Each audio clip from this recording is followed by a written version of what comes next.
बिस्मिल्लाहिर्रहमानिर्रहीम। अस्सलाम वालेकुम। पिछली नशस्त में हमने बात की थी इल्म और मजहबी तजुर्बे पर, जो कि हमारे पहले लेक्चर का 7वां हिस्सा था।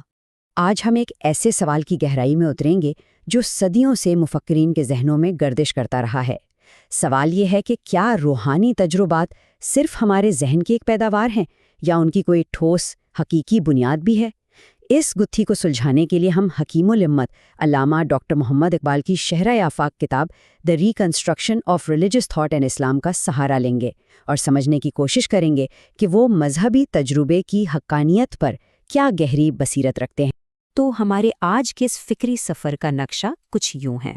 सबसे पहले हम देखेंगे कि वक्त की कैद से आज़ाद तजुर्बात की नौइयत क्या होती है। फिर हम इस मशहूर बहस का जायज़ा लेंगे कि किसी तजुर्बे की कदर उसकी जड़ों में होती है या उसके फलों में। इसके बाद हम शैतानी वसवसों और हकीकी इल्हाम के दरमियान फ़र्क करने की मुश्किल को समझेंगे। फिर हम फ्रॉइड के नफ्सियाती नज़रियात का एक ठोस जवाब तलाश करेंगे और आखिर में सच्चाई को परखने की इन दो कसौटियों को जानेंगे जो फ़लसफ़े और नबूवत की बुनियाद है। तो चलें शुरू करते हैं अपने पहले पड़ाव से।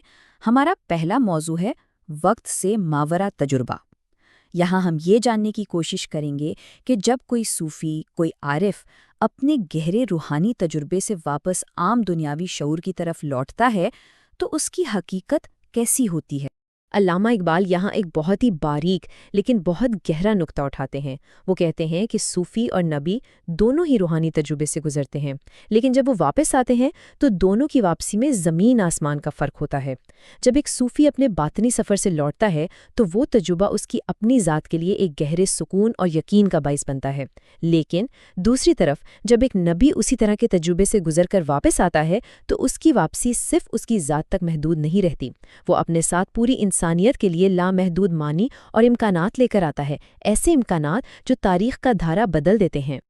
और यही वो बुनियाद है जिस पर इकबाल अपनी पूरी दलील खड़ी करते हैं। उनका मौक़िफ़ बहुत वाज़ेह है। इल्म हासिल करने के मामले में सूफियाना तजुर्बे का दायरा उतना ही हकीकी और मोतबर है जितना कि हमारी 5 हवास से हासिल होने वाला कोई भी दूसरा तजुर्बा।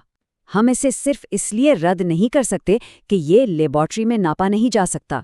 लेकिन यहाँ एक सवाल खड़ा होता है, अगर ये तजुर्बा वाकई हकीकी है तो फिर जदीद नफ्सियात इस पर इतने सवालात क्यों उठाती है। आइए अब इकबाल के दलील के अगले मरहले की तरफ बढ़ते हैं और जड़ों बमुकाबला फलों की इस अहम बहस को समझते हैं। जदीद नफ्सियात एक बहुत ही बुनियादी और चुपतावा सवाल पूछती है। सवाल यह है कि क्या किसी तजर्बे के पीछे जो जिस्मानी या हयातियाती अवामिल काम कर रहे हैं वो उसकी सच्चाई को झुठला सकते हैं। मतलब अगर कल को साइंस ये साबित कर दे कि गहरा रूहानी तजुर्बा महज दिमाग में कुछ केमिकल्स के रद्दअमल का नतीजा था, तो क्या उसकी सारी रूहानी और अखलाकी कदर ख़त्म हो जाएगी। ये एक बड़ा चैलेंज है। और अल्लामा इकबाल का जवाब सुनिए, कितना ज़बरदस्त और मंतिकी है। वो कहते हैं कि अगर हम इस नज़र से देखें तो दुनिया की हर जहनी हालत, चाहे वो किसी साइंसदान की अजीम दरियाफ्त हो या किसी सूफ़ी का विजदान, किसी न किसी तरह हमारे जिस्मानी वजूद से ही जुड़ी हुई है। अगर हम मजहबी तजुर्बे को उसकी हयातियाती बुनियादों की वजह से रद्द कर दें तो इसी मंतिक से हमें हर साइंसी नज़रिए को भी रद्द करना पड़ेगा, क्योंकि वो भी तो इसी दिमाग से निकलते हैं। इस सारी बहस का निचोड़ प्रोफेसर विलियम जेम्स के इस एक मशहूर जुमले में आ जाता है, तुम उन्हें उनके फलों से जानोगे ना कि उनकी जड़ों से।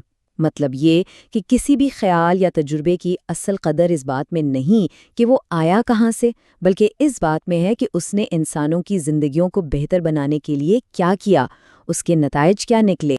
अच्छा, ये तो हुई जदीद नफ्सियात की बात, लेकिन एक मसला और भी है जो बहुत पुराना, बहुत गहरा है। वो ये कि अगर रूहानी तजुर्बात हकीकी होते हैं तो फिर सच्चे और झूठे तजुर्बे में फ़र्क कैसे किया जाए। कैसे पता चले कि ये पैगाम रहमानी है या कोई शैतानी धोखा। और ये चैलेंज सिर्फ किसी एक मजहब का नहीं बल्कि दुनिया भर की तमाम सूफियाना रिवायात को हमेशा से दरपेश रहा है। ये एक बुनियादी सवाल है, हकीकी इल्हामी पैगामात और उन झूठे फरेब देने वाले तजुर्बात में फ़र्क कैसे किया जाए जो इंसान को गुमराही की तरफ ले जा सकते हैं। इस पेचीदा सवाल के हल के लिए अल्लामा इकबाल हमें सीधा कुरान पाक की तरफ ले जाते हैं। वो एक ऐसी आयत का हवाला देते हैं जो इस मसले की जड़ तक पहुंचती है। اللہ تعالیٰ قرآن پاک میں فرماتا ہے۔ دیکھیے اس آیت میں کتنی بڑی تسلی اور کیسی زبردست ضمانت دی جا رہی ہے۔ اس کا مطلب یہ ہے کہ اللہ تعالیٰ خود اس بات کو یقینی بناتا ہے کہ سچائی ہی غالب آئے۔ اگر شیطان نبی کے پیغام میں کوئی ملاوٹ کرنے کی کوشش کرتا بھی ہے تو اللہ اپنی قدرت سے اس جھوٹ کو مٹا دیتا ہے اور اپنی سچی آیات کو اور زیادہ مضبوط اور پختہ کر دیتا ہے۔ گویا یہ ایک الہی فلٹر ہے جو سچ کو جھوٹ سے خود بخود الگ کر دیتا ہے۔ اب آتے ہیں روحانی تجربات پر ہونے والے ایک اور بڑے حملے کی طرف، جو 20ویں صدی کی نفسیات، خاص طور پر سگمنڈ فرائیڈ کی طرف سے آیا۔ سوال یہ اٹھایا گیا کہ کیا مذہب، جیسا کہ فرائیڈ نے کہا، محض ہماری دبی ہوئی خواہشات کا کھیل ہے؟ فرائیڈ کا نظریہ، جسے اقبال نے بڑے اچھے سے بیان کیا ہے، وہ کچھ اس طرح ہیں کہ زندگی میں ہمیں لاتعداد خواہشات کا سامنا کرنا پڑتا ہے۔ معاشرتی دباؤ کی وجہ سے ہم ان میں سے بہت سی خواہشات کو دبا دیتے ہیں، لیکن یہ دبی ہوئی خواہشات مرتی نہیں، بلکہ ہمارے ذہن کے ایک تاریک کونے یعنی لاشعور میں چلی جاتی ہیں، اور پھر وہاں سے یہ خواہشات خود کو ظاہر کرنے کے لیے مذہب جیسے افسانے اور کہانیاں گھڑتی ہیں تاکہ ان کے پردے میں وہ آزادانہ طور پر جی سکیں۔ یہاں آ کر فرائیڈ کے نظریے اور اقبال کے جواب میں زمین آسمان کا فرق نظر آتا ہے۔ فرائیڈ کے لیے مذہب ہمارے ہی لاشعور سے آنے والی معلومات کی ایک غلط تشریح ہے، لیکن اقبال کہتے ہیں کہ نہیں، مذہب لاشعور کی نہیں بلکہ انسانی تجربے کے ایک بالکل ہی مختلف اور الگ دائرے کی تشریح کرتا ہے، ایک ایسا دائرہ جس تک سائنس کی رسائی ہی نہیں ہے۔ تو دونوں کے میدان ہی الگ ہیں۔ اور اسی خیال کو پروفیسر ہاکنگ کے الفاظ مزید خوبصورتی عطا کرتے ہیں۔ وہ کہتے ہیں کہ جب کوئی طاقتور روحانی تجربہ ہماری زندگیوں کا رخ بدل دیتا ہے تو یہ صرف کوئی اندرونی نفسیاتی ہلچل نہیں ہوتی، یہ اس بات کا ثبوت ہوتا ہے کہ ابدیت کی ایک ٹھوس اور حقیقی لہر ہماری روح میں داخل ہو گئی ہے جو ہمیں ہمیشہ کے لیے بدل دیتی ہے۔ تو اب ہم پہنچتے ہیں اپنی گفتگو کے آخری اور سب سے اہم سوال پر۔ اگر مذہبی تجربہ اتنا ذاتی اور اندرونی ہے تو اس کی سچائی کی ضمانت کیا ہے؟ اسے وہم اور حقیقت میں کیسے پرکھا جائے؟ آئیے اقبال کی تجویز کردہ سچائی کی 2 کسوٹیوں کو سمجھتے ہیں۔ یہی وہ حتمی سوال ہے جس کا جواب دینا ضروری ہے۔ اگر یہ تجربہ بنیادی طور پر ایک فرد کا ذاتی معاملہ ہے تو باقی دنیا اس کی سچائی کو کیسے تسلیم کریں اور اس پر یقین کیسے لائیں؟ اقبال اس کا جواب 2 کسوٹیوں یعنی 2 ٹیسٹوں کی شکل میں دیتے ہیں۔ پہلی ہے عقلی کسوٹی۔ یہ کام ایک فلسفی کا ہے۔ وہ اپنے تنقیدی تجزیے سے یہ دیکھتا ہے کہ کیا یہ تجربہ کائنات کی ایک مربوط اور بامعنی حقیقت کی طرف لے جاتا ہے یا نہیں۔ اور دوسری ہے عملی کسوٹی۔ یہ کسوٹی ایک نبی دنیا کے سامنے پیش کرتا ہے۔